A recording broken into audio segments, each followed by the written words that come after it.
আসসালামু আলাইকুম প্রিয় দর্শক, অন্য মঞ্চের আলাপ চাইতায় আপনাদের সকলকে আমন্ত্রণ জানাচ্ছি।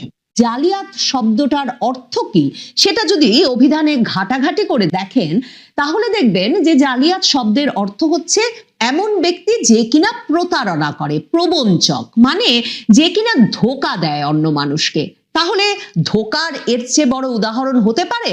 যেই সরকার প্রধান কমাস আগে বলেন যে আমরা কোথাও যাব না, সারা পৃথিবী আমাদের কাছে আসবে, সেই মানুষ এখন কেন বলছেন যে বাংলাদেশের মানুষকে কেউ নিতে চায় না কারণ তারা জালিয়াত? বাংলাদেশের অন্তর্বর্তীকালীন সরকারের প্রধান উপদেষ্টা ডক্টর মোহাম্মদ ইউনূস এবার ঘোষণা করেছেন যে বাংলাদেশ জালিয়াতিতে চ্যাম্পিয়ন।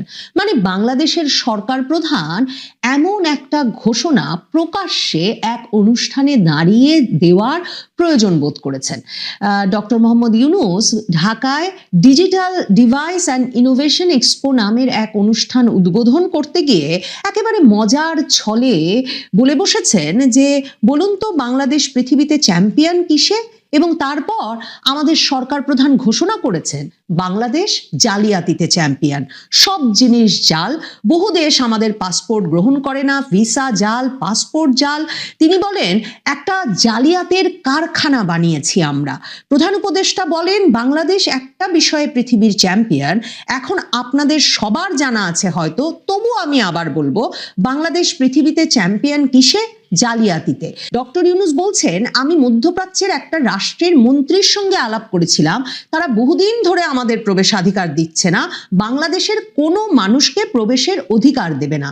মানে ভাবা যায় এই ডক্টর মোহাম্মদ ইউনূস জুলাই সনদ স্বাক্ষরের দিন সংসদ ভবনের দক্ষিণ প্লাজায় যে বিরাট শামিয়ানা বেঁধে তারা জুলাই সনদ স্বাক্ষর অনুষ্ঠান করলেন, যে অনুষ্ঠানে এই অক্টোবরের 17 তারিখ কয়েক মাস আগে দাঁড়িয়ে প্রধান উপদেষ্টা ঘোষণা দিলেন যে জুলাই সনদ স্বাক্ষরের মাধ্যমে বাংলাদেশ বর্বরতা থেকে সভ্যতায় এলো, সেই অনুষ্ঠানে তো ডক্টর মোহাম্মদ ইউনূস ঘোষণা করেছিলেন যে এখানে 18 কোটি মানুষের মধ্যে অর্ধেক মানুষ হলো 27 বছরের নিচে, এটাই আমাদের সবচেয়ে বড় সম্পদ এবং সারা দুনিয়া অবাক বিস্ময় নাকি আমাদের দিকে তাকিয়ে আছে, কখন আমরা তাদের সাহায্য করব এই তরুণদেরকে পাঠিয়ে, কারণ সারা দুনিয়াতে তরুণদের অভাব। মনে আছে আমাদের এই সরকার প্রধান তখন আমাদেরকে বলেছিলেন যে শুধু বাংলাদেশ না, পৃথিবীকে পরিবর্তন করার সুযোগ নাকি আমাদের কাছে চলে এসেছে এবং তিনি বলেছিলেন আমাদের কাছে দরখাস্ত আসছে, আমাদের কাছে এতজন পাঠান, আমাদের কাছে যত পারেন পাঠান। মানে ডক্টর ইউনূসের কাছে তখন অক্টোবর মাসে দরখাস্ত আসছিল এবং তিনি বলছেন এটা তো 2025 সালের কথা, 2026 সালে কি বলবে, 2027 সালে কি বলবে? তখন নাকি হাত জোর করে করে বিশ্বের বিভিন্ন দেশ থেকে আসবে আর বলবে আপনাদের তরুণদের আমাদের কাছে পাঠান, আমাদের কাছে পাঠান, কারণ এত তাজা শক্তি দিতে পারে, এত সৃজনশীল মানুষ দিতে পারে, এত বিশ্বস্ত মানুষ দিতে পারে। আমি কিন্তু কোট করে পড়ছি, ডক্টর ইউনূস অক্টোবরেও বললেন এত সৃজনশীল, এত তাজা শক্তির, এত বিশ্বস্ত মানুষ দিতে পারে এমন দেশ খুঁজে পাওয়া যাবে না। আর এখন এই জানুয়ারি মাসে এসে তিনি বলছেন বাংলাদেশ একটা জালিয়াতের কারখানা এবং এই দেশের কোনো মানুষকে পৃথিবীর কোনো দেশ নিতে চায় না এবং তাকে বিভিন্ন দেশের মন্ত্রী মিনিস্টাররা এসব কথা বলছেন। কখন যে তার সঙ্গে এসব মন্ত্রী মিনিস্টারের সাক্ষাৎ হচ্ছে সে এক প্রশ্ন বটে, কারণ বেশিরভাগ দেশেই যখন তিনি রাষ্ট্রীয় সফরে যান আপনারা জানেন যে সেসব দেশের সরকার প্রধানের সাক্ষাৎ পাওয়া তো দূরের কথা, মন্ত্রী মিনিস্টার কারো সাক্ষাৎই তিনি পান না। অথচ এই ডক্টর ইউনূসই অক্টোবরে বলেন তার কাছে দরখাস্ত জমে গেছে বাংলাদেশের তরুণদেরকে যাতে তিনি বিভিন্ন দেশে রপ্তানি করতে পারেন, আবার তিনি এসে জানুয়ারি মাসে বলছেন এটা একটা জালিয়াতের কারখানা, কাজেই কেউ নিতে চায় না। কারণ গত কমাসে বাংলাদেশের জন্য সকল দেশের দুয়ার বন্ধ হয়ে গেছে। যুক্তরাষ্ট্র, যুক্তরাজ্য এসব দেশে যাওয়ার পথ তো একরকম রুদ্ধ হয়েছে বটেই, এমনকি থাইল্যান্ড, মালয়েশিয়া এসব দেশেরও ভিসা পাওয়া যাচ্ছে না, সিঙ্গাপুর, ভিয়েতনামেরও, এমনকি নেপাল, ভুটানেও গিয়ে পৌঁছানোর পর আবার ফিরতি প্লেনে বাংলাদেশিদেরকে পাঠিয়ে দেওয়া হচ্ছে এই ইউনূস আমলে। আমি এই যে আমাদের সকলকে ঢালাও হারে পুরো দেশকে তিনি জালিয়াত বলে দিলেন, এটা শুনে ভাবছিলাম যে দুর্নীতিতে বিশ্ব চ্যাম্পিয়ন ঘোষণা করার পর কোন আমলে বাংলাদেশ পরপর দুর্নীতিতে চ্যাম্পিয়ন হয়েছিল, সেই কালিমা যদি সারা জীবনভর ওই সরকারকে বহন করতে হয়, মানে বিএনপি সরকারকে, খালেদা জিয়ার সরকারকে বহন করতে হয়, তাহলে এই দুর্নাম যে কোন সময়ে বাংলাদেশ জালিয়াতের চ্যাম্পিয়ন হয়ে উঠল এবং সরকার প্রধান নিজেই সেই স্বীকৃতি দেওয়ার প্রয়োজন বোধ করলেন ঢাকার সম্মেলন কেন্দ্রে দাঁড়িয়ে অভ্যাগত সুধীর সামনে, তাহলে সে দায় কেন ডক্টর মোহাম্মদ ইউনূস নেবেন না? জালিয়াত শব্দটার অর্থ কি সেটা যদি অভিধানে ঘাটাঘাটি করে দেখেন, তাহলে দেখবেন যে জালিয়াত শব্দের অর্থ হচ্ছে এমন ব্যক্তি যে কিনা প্রতারণা করে, প্রবঞ্চক, মানে যে কিনা ধোঁকা দেয় অন্য মানুষকে। তাহলে ধোঁকার এর চেয়ে বড় উদাহরণ হতে পারে? যেই সরকার প্রধান কমাস আগে বলেন যে আমরা কোথাও যাব না, সারা পৃথিবী আমাদের কাছে আসবে, সেই মানুষ এখন কেন বলছেন যে বাংলাদেশের মানুষকে কেউ নিতে চায় না কারণ তারা জালিয়াত? মানে কে কাকে প্রতারণা করছে, প্রতারণার ভার মানে কোন দিকে বেশি, আর কে কাকে জালিয়াত বলছে?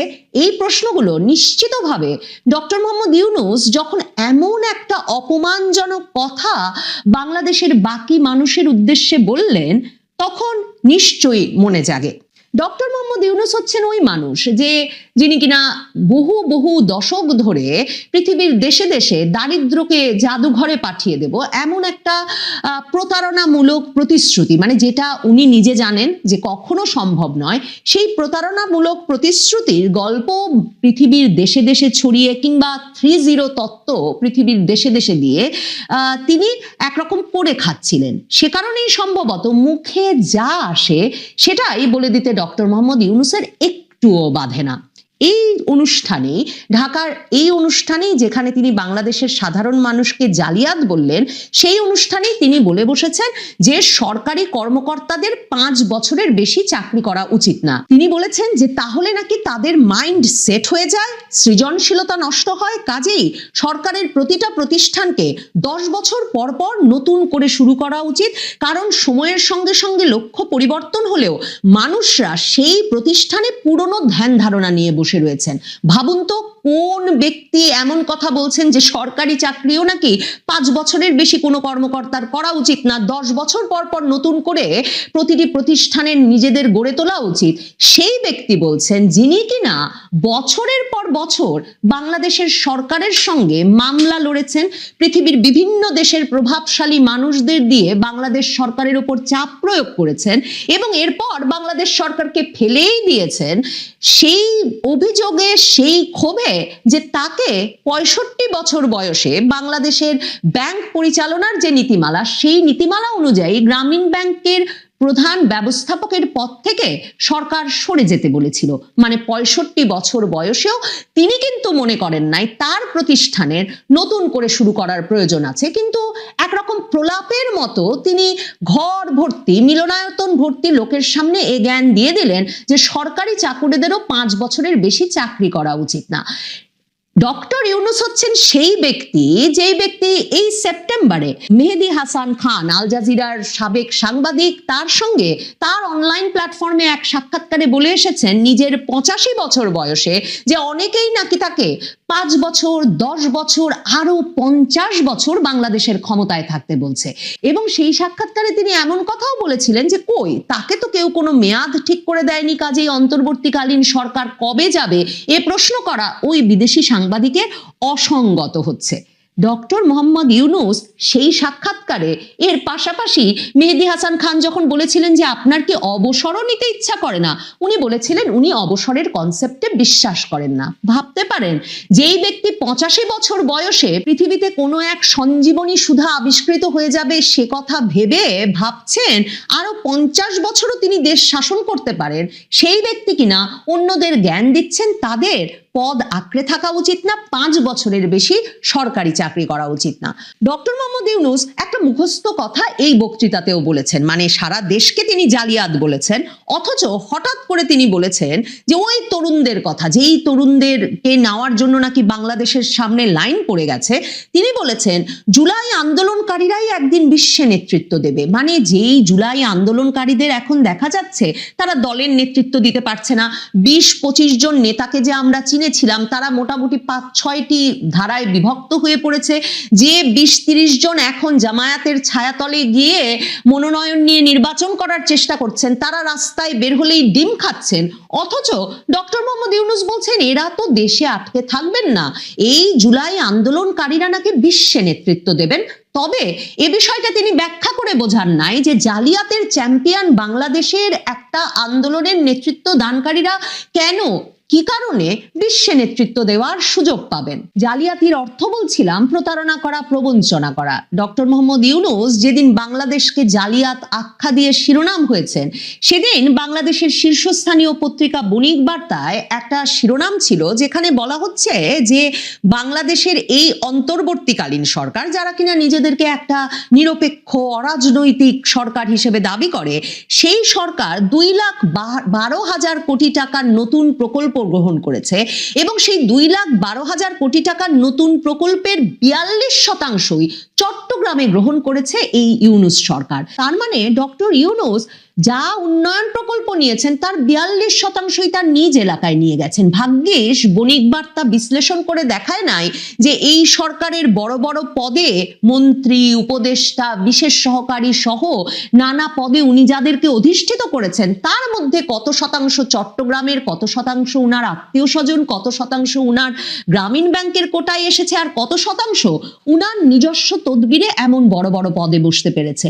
ভাবুন তো, একটি লোক তার যদি কোনো রাজনৈতিক উচ্চাশা না থাকে, এই 85 বছর বয়সে তার যদি 12ই ফেব্রুয়ারির পরে সত্যি আবারও তার পুরনো জীবনে ফিরে যাওয়ার কোনো প্রত্যাশা বা লক্ষ্য থাকে, তাহলে কি তার নিজ এলাকায় 42% উন্নয়ন অর্থ খরচ করবার কথা?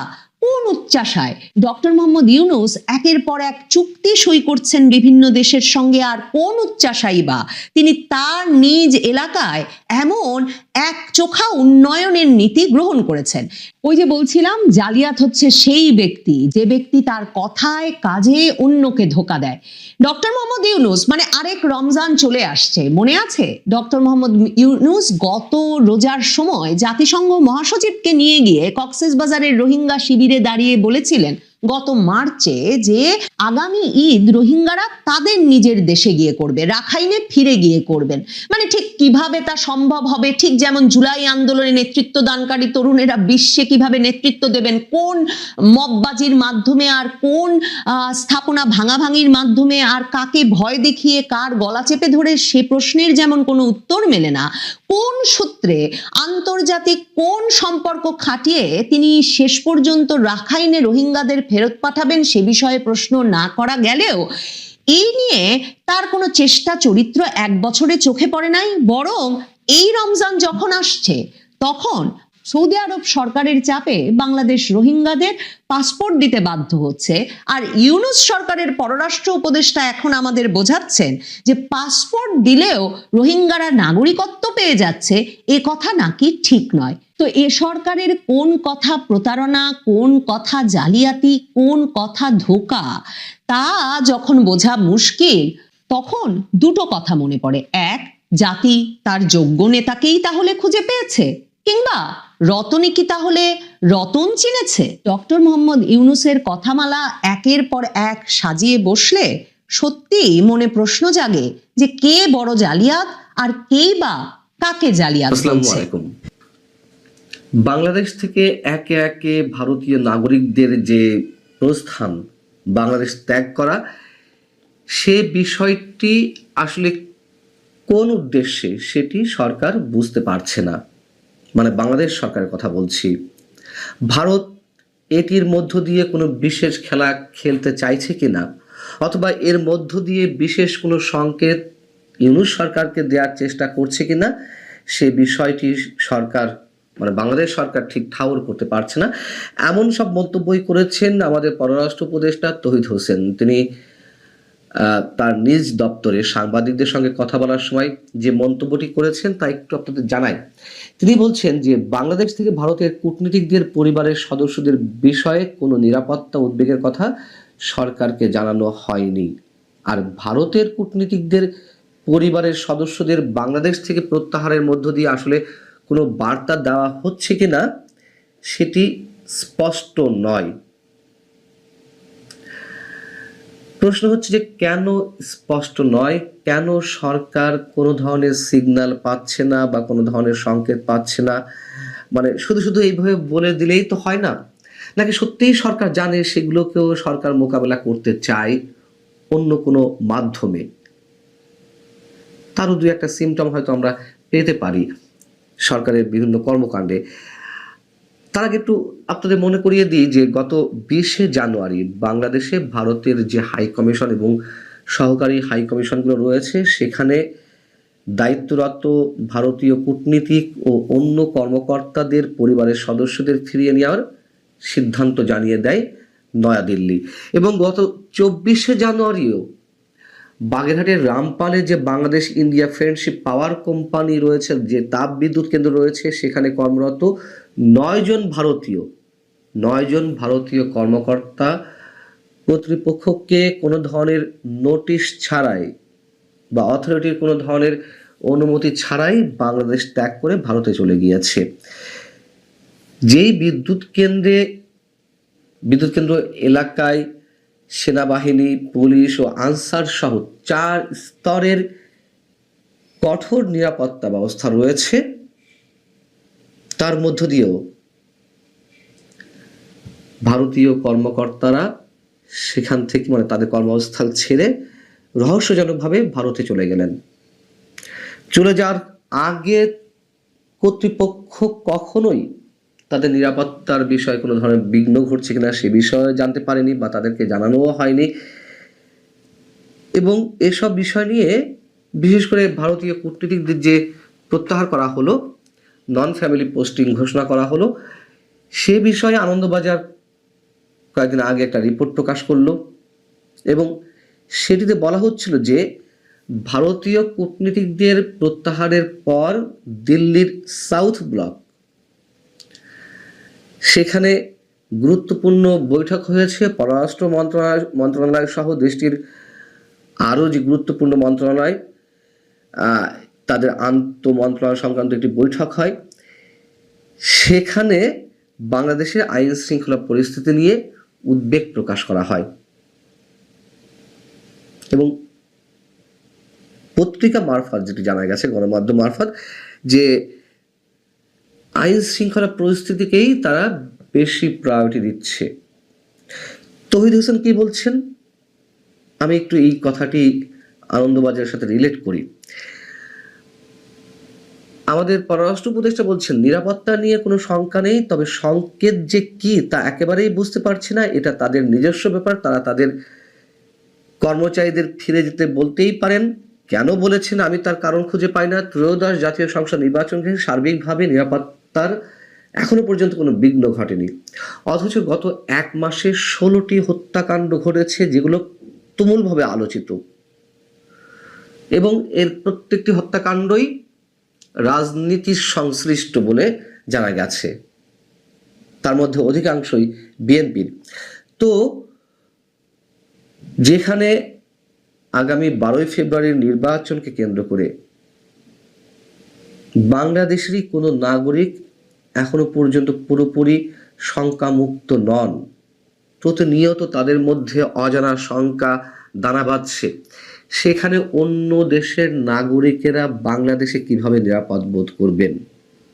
আর সেখানে তো ভারতীয় হাই কমিশন বলে কথা, নিঃসন্দেহে বাংলাদেশের দূতাবাসেও মানে দিল্লিতে অবস্থিত বা ভারতের বিভিন্ন জায়গায় অবস্থিত বাংলাদেশের যেই দূতাবাস উপদূতাবাসগুলো রয়েছে সেখানে কর্মরত বাংলাদেশিদের নিরাপত্তাও রয়েছে, এটাও সত্য কথা। কিন্তু আমাদের পররাষ্ট্র উপদেষ্টা এই কথা বলেন কিভাবে যে ত্রয়োদশ জাতীয় সংসদ নির্বাচনকে কেন্দ্র করে আইন শৃঙ্খলা পরিস্থিতির এখনো তেমন কোনো অবনতি ঘটেনি। অবনতি যে কতটা ঘটেছে তা আন্তর্জাতিক গণমাধ্যমেই প্রতি মুহূর্তে উঠে আসছে। সে বিষয়ে আমার পরবর্তীতে যে ভিডিও রয়েছে সেখানে আমি বিস্তারিত আলোচনা করব আল জাজিরা রিপোর্টকে কেন্দ্র করে। তো এর মধ্যে যুক্তরাজ্য সহ আরো কয়েকটি রাষ্ট্রের যে দূতাবাস বাংলাদেশে রয়েছে সেখান থেকেও সতর্কতা জারি করা হয়েছে। তৌহিদ হোসেন সাহেবরা কেন বুঝতে পারছেন না যে ভারতীয় কূটনীতিকদের কেন প্রত্যাহার করা হয়েছে? তবে হ্যাঁ, শুধু এটিই তো কারণ নয়। নিশ্চয়ই এই প্রত্যাহারের মধ্য দিয়ে আরো অনেক ধরনের খেলা রয়েছে, সেটি আমরাও মনে করি। খেলা কেমন রয়েছে তারও একটা উদাহরণ একটু তুলনামূলকভাবে একটু আপনাদের সামনে তুলে ধরি। যেমন আমাদের পরিবেশ, বন ও জলবায়ু পরিবর্তন বিষয়ক এবং তথ্য বিষয়ক উপদেষ্টা সৈয়দা রেজাওয়ানা হাসান, তিনি কি বলছেন সাংবাদিকদের, যে বাংলাদেশের নির্বাচন নিয়ে ভারত মতামত দেওয়ার অধিকার রাখে না। মানে আমাদের কূটনৈতিক সুলভ যে আচরণগুলো সেগুলো আমরা একটু খেয়াল করি। রেজাওয়ানা হাসান বলছেন ভারত নির্বাচন নিয়ে কোনো মতামত দেওয়ার অধিকার রাখে না, এটি আমরাও মনে করতে চাই এবং এই মনে করাটা প্রত্যেক রাষ্ট্রের জন্যই প্রযোজ্য বলে মনে করি। অথচ যেখানে বাংলাদেশে নিযুক্ত যুক্তরাষ্ট্রের নতুন রাষ্ট্রদূত ব্রেন্ট ক্রিস্টেনসেন, তিনি উপদেষ্টাদের কারোর সাথে কথা বলছেন, তিনি তার মতামত ব্যক্ত করছেন নির্বাচন নিয়ে, এবং আজ যে নির্বাচন কমিশনে গিয়েছিল নির্বাচন কমিশনারদের সাথে বৈঠক করতে, সেই বৈঠকে কি কি প্রশ্ন করা হয়েছে তার খানিকটা বলেছেন নির্বাচন কমিশনের সচিব। তিনি বলছেন যে ব্রেন্ট ক্রিস্টেনসন তিনি যুক্তরাষ্ট্রের পক্ষ থেকে জানতে চেয়েছেন কোড অফ কন্ডাক্টের বিষয়গুলো সম্পর্কে, এটির সার্বিক প্রস্তুতি কি, অথবা আইন শৃঙ্খলা ব্যবস্থাপনা কি হতে যাচ্ছে, আরও খুঁটিনাটি অনেক বিষয়ে জানতে চেয়েছেন এবং মন্তব্য করেছেন মার্কিন রাষ্ট্রদূত। মার্কিনীরা বাংলাদেশের নির্বাচনে যে কোনো মতামত দিতে পারবে, যে কোনো প্রশ্ন করতে পারবে, এই সব তাদের অধিকার। কই যুক্তরাষ্ট্রের বেলায় তো কোনো টু শব্দটি আমরা শুনছি না সরকারের পক্ষ থেকে, কিন্তু ভারত প্রসঙ্গে নানান ধরনের আক্রমণাত্মক বক্তব্য আমরা একের পর এক শুনে যাচ্ছি। আমরা তো বলছি যদি সরকারের এই সাহসী ভূমিকা যে কোনো রাষ্ট্রের প্রতি হয়ে থাকে সেটি অবশ্যই গ্রহণযোগ্য, কিন্তু এ ধরনের মন্তব্য করে বিশেষ কোনো রাষ্ট্রকে বরং উস্কানি দেওয়ার চেষ্টাটি আমরা দেখতে পাই। অতএব ভারতের সংকেত সম্পর্কে সরকার কিছু বুঝতে না পারলেও সরকার অন্তত এটুকু অনুধাবন করছে বা সত্যি সত্যিই তারা হয়তো জানে, কিন্তু যে বলছিলাম অন্য কোনো পরাশক্তির মাধ্যমে, অন্য কোনো পরাশক্তির সাহসে বলিয়ান হয়ে ভারতকে মোকাবেলা করার কোনো ইচ্ছে সরকারের আছে কিনা সে প্রশ্নটি ওঠাটা অবশ্যই যৌক্তিক।